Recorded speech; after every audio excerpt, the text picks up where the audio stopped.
Olá, pessoal! Então, hoje nós vamos dar continuidade aí à nossa disciplina de tratamento de resíduos orgânicos. Relembrando que na aula passada nós vimos as definições de resíduos sólidos de acordo com a lei que estabeleceu a Política Nacional de Resíduos Sólidos e de acordo com a NBR 10004. E também vimos a classificação de resíduos sólidos de acordo com a sua composição química em orgânico e úmido e inorgânico e seco. Então hoje nós vamos continuar classificando os resíduos e agora nós vamos classificar em relação à sua origem, onde que eles foram gerados, onde que eles foram originados.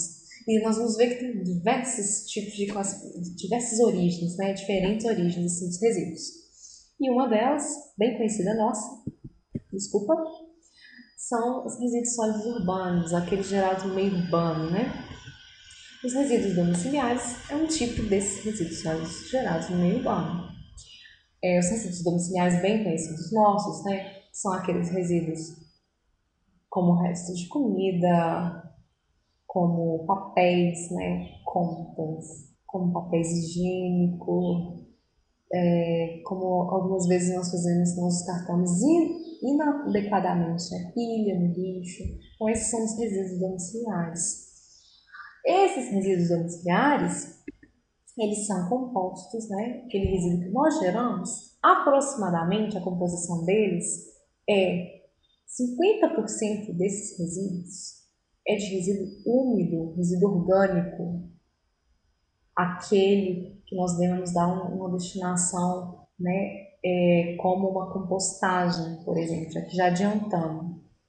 30% são resíduos inorgânicos, ou seco também que nós podemos falar, ou até mesmo recicláveis, que também devemos dar uma destinação adequada, como a reciclagem através da coleta seletiva, né? E 20% desses resíduos são os rejeitos, aqueles que não tem o que fazer mesmo, né? Que não dá para dar uma destinação, não dá para reciclar, não dá para reaproveitar, né? Como são fraldas usadas, beijinho usado. Então, esses rejeitos, eles devem ir mesmo, assim, já uma destinação final, com um aterro sanitário. Também temos dentro dos resíduos sólidos urbanos, os resíduos de limpeza urbana, que, em geral, são folhas caídas no chão de árvores, galhos, né, sujeira, né, infelizmente tem muita sujeira, cigarro, papéis, né, que né, nós mesmos jogamos na rua, né, cada um tem que fazer a sua parte, né, faço a minha, mas, né, em geral, né, nós, população, nós jogamos lixo na rua. Bom, os resíduos de estabelecimentos comerciais e prestadores de serviço. Nesse quadradinho aqui embaixo nós podemos ver que eles podem ser considerados resíduos domiciliares, né, desde que sejam caracterizados como não perigosos. Então, devido à similaridade deles com os resíduos domiciliares, né, como esses estabelecimentos comerciais, eles geram também comidas, né, cascas, materiais descartáveis, então eles também podem ser considerados resíduos domiciliares. Também temos os resíduos de serviço público de saneamento básico, como já vimos, né, nas outras aulas, como os lodos gerados, né, nas estações de tratamento de água e esgoto. Temos também resíduos originados em serviços de transportes, né, como na alfândega. Esses resíduos, eles são mais delicados, né, porque como, por exemplo, em aeroportos, rodoviárias, podem ter pessoas de outros países, né, às vezes de outros estados, de outros países, de outros continentes. Então, alguns desses resíduos podem estar contaminados por micro-organismos, por doenças, né, bactérias que causam doenças desses países. Então, esses resíduos eles têm que ter especial atenção, eles não podem ser descartados de qualquer forma. Resíduos de serviços de saúde também tem que ter uma atenção muito especial. Por quê? Eles podem estar contaminados de diversos micro-organismos patogênicos, perigosos, né, de hospitais, de enfermarias. Então, eles também têm que passar por processos de tratamento, assim como os de serviços de transporte, devido à sua periculosidade. Também temos resíduos industriais, que a grande maioria, né, desses resíduos industriais também são resíduos considerados perigosos que devem ser tratados ou na própria indústria, ser terceirizados por uma companhia, né, para poder fazer o tratamento desses resíduos. Resíduos de construção civil, que podem voltar a ser matéria-prima da construção civil, esses resíduos. Resíduos agro-silvopastoris. Bom, aqui nós temos também um problema aqui nesses resíduos, que são frascos de agrotóxicos, agroquímicos, né, herbicidas, enfim. Esses frascos, como eles contêm ainda restos, né, eles contiveram ali os produtos químicos. Esses produtos eles têm um potencial muito tóxico, né, muito carcinogênico, muitas vezes carcinogênico, e eles também causam diversos outros efeitos, podem causar tanto no organismo humano quanto nos organismos, né, presentes nos corpos d'água, em ambientes aquáticos, enfim, eles também têm que ter uma atenção muito especial. Então, no momento em que a gente estiver falando de tratamento de resíduos, né, nós vamos falar aí para onde que cada resíduo deve, como que cada um resíduo deve ser tratado. E tem os resíduos de mineração, né, que também tem que ter uma atenção especial, dependendo, né, do metal que está sendo extraído ali na mineração, ele pode ser muito problemático também para o meio ambiente e para nós, também seres humanos. Porque se esses resíduos eles conseguem alcançar corpos d'água, lençóis freáticos, né, água subterrânea ou água superficial, que são os rios, nós aí vamos ter muitos problemas, né? Porque a gente vai beber água desses rios, desses lençóis algum dia. Né?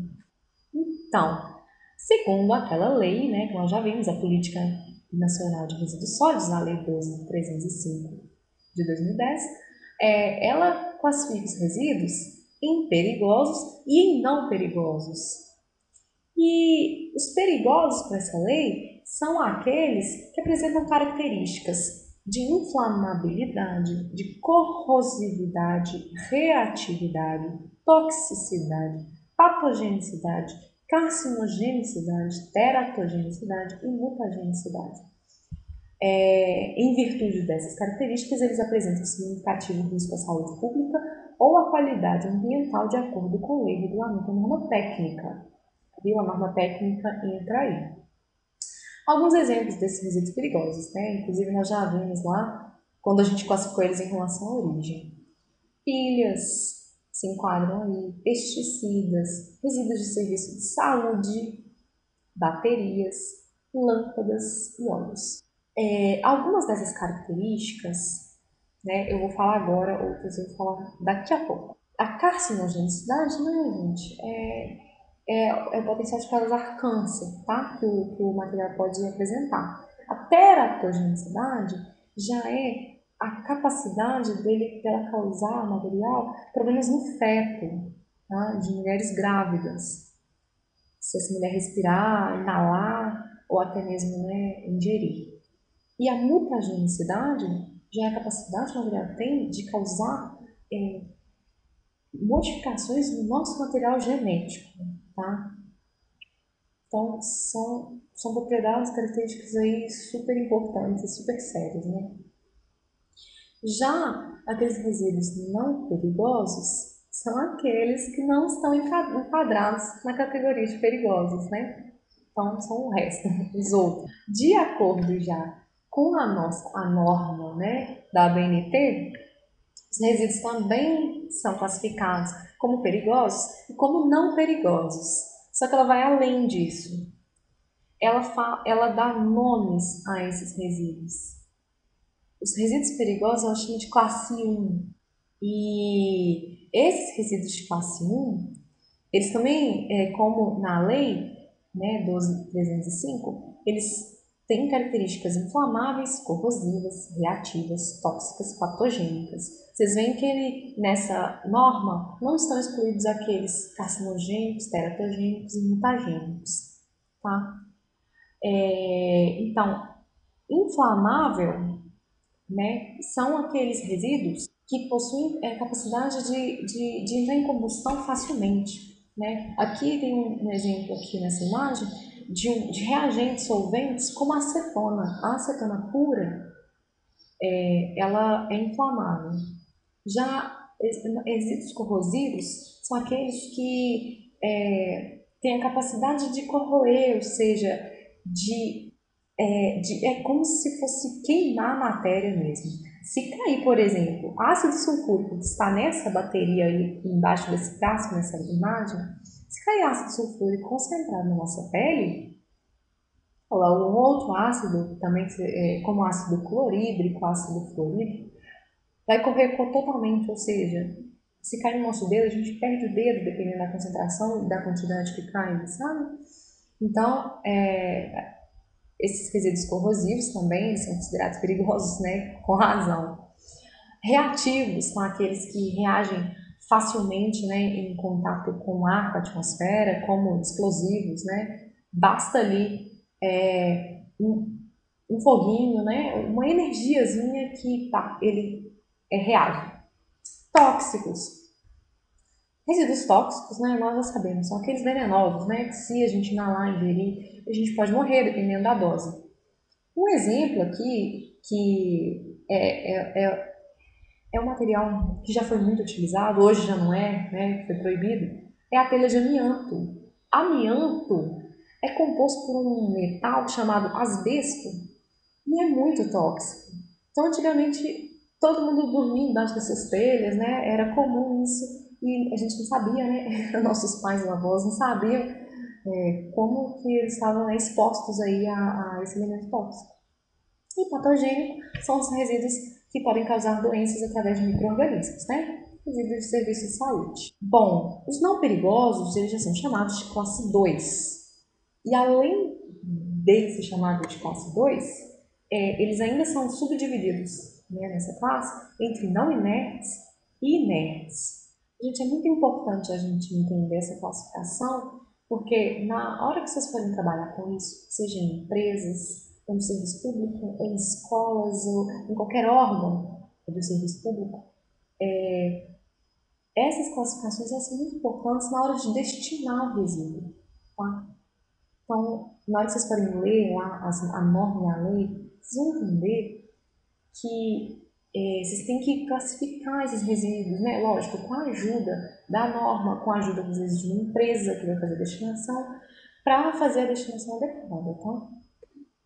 Então, os resíduos não inertes, eles são chamados de resíduos classe 2A e os inertes são chamados de resíduos classe 2B. Os resíduos da classe 2A, eles são resíduos que são biodegradáveis, podem mudar, sofrer transformações. Vocês lembram daquela aula que eu falei da biodegradabilidade? Né? Eles podem ser combustíveis ou sofrer queima, ou ser solúveis em água. Né? Já os da classe 2B, eles são inertes, ou seja, eles não modificam, não transformam. Né? Com o passar do tempo, claro, se passar muito tempo, eles vão transformar, mas em um curto espaço de tempo, alguns anos, não acontece nada com eles, né? Então, resíduos como sucatas de metais, papéis, pneus, eles podem estar enquadrados aí nesses resíduos não perigosos, que é a classe 2, né? E resíduos da classe 2B, né? Essa norma da ABNT, ela ainda codifica que ela mostra para a gente alguns resíduos classificados como não perigosos, tá? E ela não deixa claro se esses resíduos eles são classificados como classe 2A ou classe 2B. Ela só fala que eles estão na classe 2, eles não são perigosos, né? Alguns exemplos aqui são os alimentos, né? Claro, sucatas, como eu falei, né, no slide, papéis, plásticos, borracha, madeira, materiais têxteis, enfim, são alguns desses resíduos que não são considerados perigosos.